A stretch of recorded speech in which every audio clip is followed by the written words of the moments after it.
யோபு அதிகாரம் 35.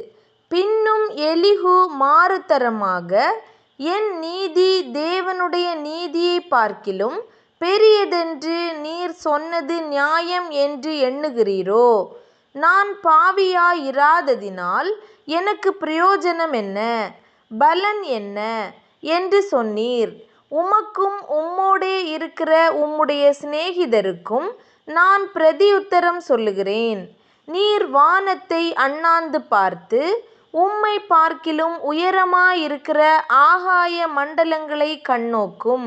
நீர் பாவஞ்செய்தால் அதினாலே அவருக்கு என்ன நஷ்டம்?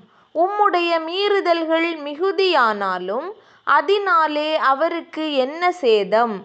நீர் நீதிமானாயிருந்தால் அதினாலே அவருக்கு என்ன கிடைக்கும்? அல்லது அவர் உம்முடைய கையில் என்ன லாபத்தை பெறுவார்? உம்முடைய பாவத்தினால் உம்மை போன்ற மனுஷனுக்கு நஷ்டமும் உம்முடைய நீதியினால் மனுபுத்திரனுக்கு லாபமும் உண்டாகும். அநேகரால் பலவந்தமாய் ஒடுக்கப்பட்டவர்கள் முறையிட்டு வல்லவர்களுடைய புயத்தி நிமித்தம் அலறுகிறார்கள்.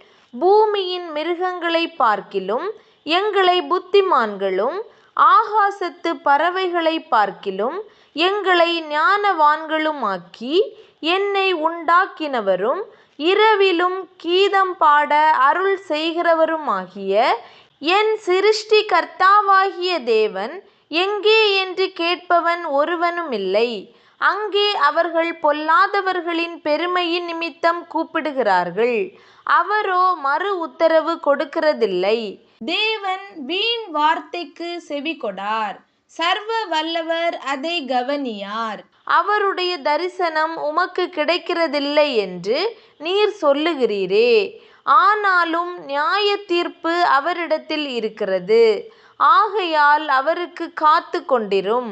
இப்போது அவருடைய கோபமானது நியாயத்தை முற்றிலும் விசாரியாது. அவர் இன்னும் ஒன்றையும் குறையற்ற விதமாய் தீர்க்கவில்லை. ஆகையால் யோபு வீணாய் தம்முடைய வாயை திறந்து அறிவில்லாமல் வார்த்தைகளை மிகுதியாய் வசனிக்கிறார் என்றான்.